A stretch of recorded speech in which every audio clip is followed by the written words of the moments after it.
Since open for collaboration ng GMA, ABS, Viva. Yes, kahit saan po. Any particular actor or actress na gusto mo makatambal or maka-dream? Well, gusto ko si Piolo Pascual. Why not, yun, no? Parang lahat, no? Dream Star Cinema in Viva. Pero, ang dream ko talaga na si John Arcilla, pero nakatrabaho ko na po siya. Wow, at least. So, isang Girl check na po out. yun. Actually, lahat ng actors po, okay sa akin. Hindi ako namimili. How about Alden? Ano man, sikat man o hindi sikat, baguhan man o hindi, wala po akong problema. Alden, yes, of course! Ang lalaki nilang, di ba, stars. Bakit naman tatanggihan mo silang makatrabaho? Kung bibigyan ako ng opportunity, lahat po, tatanggapin ko. Since you started in ABS-CBN, yung Pinay-Big Brother, di ba, naging housemate ka? Yeah! And then you became an actress, and then... I became a host of Real Time. Oh yeah, TV5, di ba? Tapos ipaglaban mo, sabi mo nga kanina, di ba? Ano yung na-feel mo na parang finally, you have this biggest role, parang for us to date, kasi napaka-challenging ng... Finally, I have a voice. Joe, no, before, limited sa lahat. You cannot, voice out whatever nasa mind mo. Hindi ka naman lead, di ba? Parang, syempre, hindi naman ganun kalaki yung part mo sa. And now, binibigyan ka nila ng freedom to express or to suggest whatever, kung ano nasa mind mo para makatulong ka. And I'm happy na they trust me. I feel like parang kang empowered. Parang, alam mo, na-empowered yung pagkatao ko. Sabi ko nga, ang galing. Sabi ko, kailangan mo lang talaga maghintay, maging patient. Huwag kang mag-give up. Darating ka dun sa punto na, andyan na yung pangarap mo, hindi mo napapansin. Kasi, Tita Aster, nung tinanong niya ngayon, parang nakaka-touch kasi nabalik ka na naman doon. Iba rin, so, no? ito na naman yung rason mo to continue. Kasi may time totoo gusto mong give up. Ang hirap-hirap ng industriya. Ang dami mong kalaban. Competition. Paano ka ba mapapansin? Lahat nasa kanila na. Diba? Ang gaganda, ang gagaling. Hindi mo na alam eh. Grabe yung talent sila eh. Paano ka ba mapapansin? Paano ka mag-stand out? Pero sobrang thankful ako na nagkakatrabaho pa rin ako. At alam mo, nagiging lead ka sa isang movie na ka-actingan mo, Thai actors, director mo, si Cian Lim, di ba? Iba talaga, iba yung pakiramdam. Kaya, happy. Kahit gano'n pa katagal yung journey ko, sabi ko nga, hindi ako give up. Nagka-chance, sabi mo kasi nag-work ka sa Laguna. Yes. May scene ba kayo dati ni Catherine sa scene? Yes, ako po yung natira na ano dun na vampire. Yes, nagka-scene po ako kay Catherine, kay Richard Gutierrez. Parang big break ko po yun eh. Sa TV po. Kasi dapat papatayin ako as a vampire. Ginawa ko regular hanggang sa dulo. Wow. And feeling ko, na-discover ng Viva, no, she can act. Kasi gusto nila maging host lang ako before sa Viva. And then nagka-film na ako after that. So, kumusta naman yung working experience mo with Catherine? Mabait si Catherine. Ano siya, very tahimik lang. Actually, may sinasabi nga sila, ito kamukha ko din daw yun. May mga angulo na gano'n. Tingnan mo, isiya din po siya. Ako din. Naging schoolmate ko po siya. Para kami ng school Montessori. Wow. Nakikita ko po siya. Pero mas bata siya ng konti sa akin. So, kilala ko na siya as Catherine Bernardo. Pero yung, kamusta? Yung working experience, may chance ko na nagkausap? Hindi po kami nagkausap kasi nga, vampire ako, andun siya sa kabilang unit palagi. Wala kami, paano ba? Hindi kami kasama sa tent. Kasi ang dami namin ng Salino na Sangre, diba? Pero nakita ko palagi, mabait siya, tahimik lang. Please invite na lang everyone to watch your movie.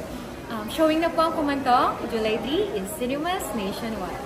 Thank you po, Miss Cindy. Thank you. Napapaisip yun na, itutuloy niyo po ba or hindi, gano'n. And ano yung parang naging dahilan para magpatuloy pa rin kayo sa paggawa ng pelikula? If ever meron mang ganong experience, doing the film? Well, to be honest po, hindi, pero lahat po ng eksena challenging. From the start to the end, mahirap po yung eksena kasi as Katie po, kung ako po talaga si Katie na nagsasalita po ngayon, traumatic experience po eh. Parang kailangan ko na po ng therapy after po ng lahat na nangyari na yun. Yun po, medyo challenging po, pero na-overcome ko naman po siya kasi nga po, si Ate Cindy, I love you po. I love you too. And syempre si Derek, si Kuya Max, si Tita Jaria, Kunam as Kunam. And ang ipatuloy po to kasi first of all, ang ganda po ng storya talaga. Super. Habang pinabasa ko pa lang po yung script nito, sabi ko, oh my God. Nai-imagine ko na po agad sa head ko, tapos parang, oh my God. Yun na po talaga agad yung first reaction ko po. And dahil po sa reaction po na yun, sa binasa ko po na yun, nagkaroon po ka ng feeling na sabi ko, maganda to, I want to do this. Kahit po sa panaginip po, napapanaginipan ko po siya. Kapag po nasa CR po ako, may eksena po kasi doon na gustong-gusto ko po. Ayoko na po sabihin kasi, spoiler na po. May eksena po doon na gustong-gusto ko po sa CR po.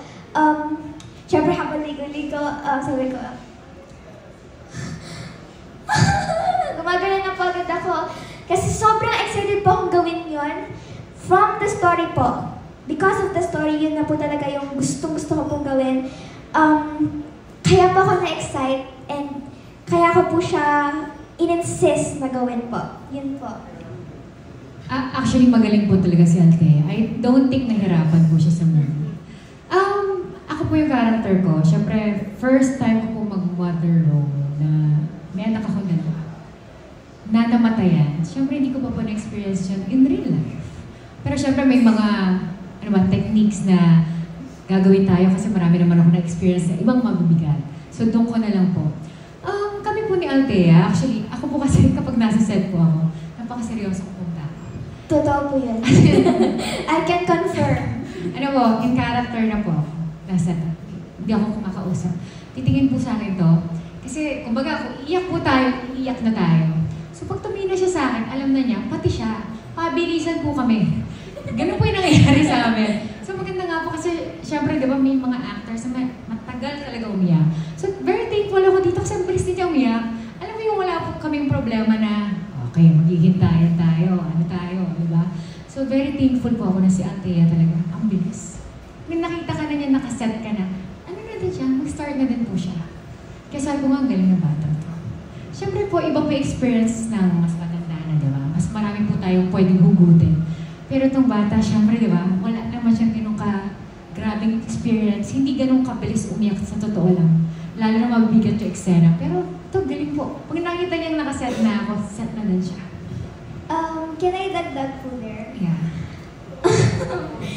Sabi po nga po, hindi ko po nararamdaman yung ever since, never ko pa nararamdaman yun. Ang ginagawa ko po, technique po na ginagawa ko po, share ka lang po, is once po na binigay po yung script at binasa ko po yun, do not disturb mode na po ako habang binabasa ko po yun. Wala po pwede gumalaw sa akin kasi po habang binabasa ko po yun, hindi ko lang po binabasa kung ano yung storya. Binabasa ko rin po kung ano yung personality, traits, and kung ano po yung laging ginagawa as Katie, as my role, Katie. And sa lahat po ng mga movies po, ganun po ginagawa ko po. Binabasa ko po na mabuti yung buong movie. Binabasa ko po kung ano yung personalities ni Katie and pag nasa set na po or kahit po ano pa lang, first meet up with directors and cast, isiset ko na po agad yun. Iiwan ko na po agad sa bahay si Althea. So pag nakikita niyo po ako na po si Katie. Tama. Yun na po talaga. Kaya po, mas parang dinadamdam ko po kung ano yung character ni Katie. Kung ano sa tingin ko po, naging feelings niya po nung namatay si Isaac, kung ano po nangyari. Ngayon po na yung nanay ko po doon is parang sobrang crazy about sa dead child niya po, sa kapatid ko po. I'm feeling Katie as a child. Yun po yung ginagawa ko. Tama. Yun po, wala kami actor's cue. Ready po kami palagi. So, kaya mabilisan po kami. Kaya thankful talaga ako. Sabi ko, ang galing ng Althea. Kasi sumasabay siya talaga. And sa mga Thai actors, syempre po, yun nga, sabi ko, may mga first-timers. Ang ginagawa sa kanila, ano ba, pinapractice sila. Yes po. Bago nila, kasi alam nila kaming dalawa, ready kami palagi. So, kapag kaming dalawa po yung magka-eksena, mabilis po talaga. So, very thankful po ako. Pero, yung tanong niyo po na may time ba na parang gusto mo na sumuko, yung character ko po dito sobrang bigat. Alam po yung sobrang down palagi. Yung parang, ano ba, lahat ng problema sa mundo nasa iyo kasi nawalan ka ng anak. nababaliw po ako dito sa movie na to. May ganun po. Kasi nga, lahat gagawin ko. Desperada, siraan ng bayat. Kasi gusto ko nang makita ulit yung anak ko. Mabigat po, may time, ano ba to? Dire-diretso po. Alam mo po ba yung feeling, nakasira din po ng ulo, diba? Kahit sabihin mong 7 days lang po yan, ilagay mo po yung sarili mo sa ganong emosyon na namatayan ka, kung sino man yung nasa isip ko, na nawalan ka, na may pagkabaliw ka na, di ba ang bigat po nun? Nakaka-depress. Totoo po yun, nakaka-depress. Hindi ko nga po alam kung ano yung naging ugali ko sa set, pero napakaseryoso ko nga pong tao. Sabi ko nga, baka maapektuhan. Siyempre, hindi ako nakipag-usap masyado kasi nga, gusto ko mag-focus po sana ako. Kasi gusto kong makatulong sa, maging madali po yung sa amin. Sabi ko nga, sana maintindihan nila na kahit hindi ako nakipag-usap masyado, maintindihan nila na gusto ko lang po mag-focus sa mundo. Yes, may mga times po na grabe po yung init. Totoo po yan. Sobra po yung init talaga na minsan gusto mong mag-tantrum, sumigaw. Sabihin natin mag-attitude, yung tinatawag po nilang attitude ng artista. Kasi grabe po talaga. Yung pagod na pagod ka na, umiiyak ka palagi. Ang init-init pa. Tapos minsan may mga technicalities po tayo, diba? Kaya nga sabi ko, minsan naiintindihan ko ibang artista na nag-attitude. Kasi nga, grabe po talaga. Ang hirap pong maging artista. Ang hirap pong seryosohin, pangatawanan yung isang character na may mga times na hindi mo pa na-experience sa buhay mo. Pero, of course, you wanna be good. Diba? Gusto mo ipakita na kaya mo yung tinanggap mo. Kasi ayaw ko pong ma-disappoint. Siyempre, sila boss, yung mga Thai actors, uy, ginawa pa natin yan sa Thai, mukha ka namang tanga, hindi mo namang ginalingan eh. Di ba po nakakaya? Tapos feeling ko, siyempre, sa lahat ng movie ko na gagawin na bago, sana mas okay po ako palagi. Kasi nakakaya naman na, parang hindi naman siya magaling dito sa movie na to. May mga times na gusto ko pong mag-give up. Pero ibalik po natin na, di ba, tinatanong ko ni Tita Aster dati na pangarap ko lang po yung papunta sa mainstream. Hindi ko naman pangarap maging beauty queen talaga eh. Pangarap ko talaga maging actress. Dati nag-support lang po ako sa ABS-CBN, sa Lalo na Sangre, dyan po ako na-star. Actually, sa Lalo na Sangre po ako na-discover mag-act. Yung parang extra lang po ako, ginawa nila akong regular. Hanggat, nakita na ng Viva na, kaya pala niya umarte. So, sabi ko nga, pangarap mo to dati. Mag-give up ka ngayon, nandiyan ka lead ka, tapos parang sa tingin ko, wala yan sa lahat ng pinagdaanan ko. Grabe po yung pinagdaanan ko. Yung, dati wala ka sa tent, di ba? Sa labas ka lang ng tent kapag hindi ka lead. Nag-MMK po ako dati, ano po ba yung mga ipaglaban mo? Hirap po, kasi konti lang eksena mo. Andun ka ng 6 in the morning, pupunan ka ng madaling araw the next day, maghihintay ka. Hindi ka pwedeng mag-complain. Sa tingin ko, pagka nahihirapan po, iniisip ko palagi, wala yan sa lahat ng pinagdaanan ko. Kaya mo yan, arte mo lang yan. Huwag kang bibitaw, kasi matatapos dito, ilang araw lang ito, may movie ka na. Pangarap mo to, di ba?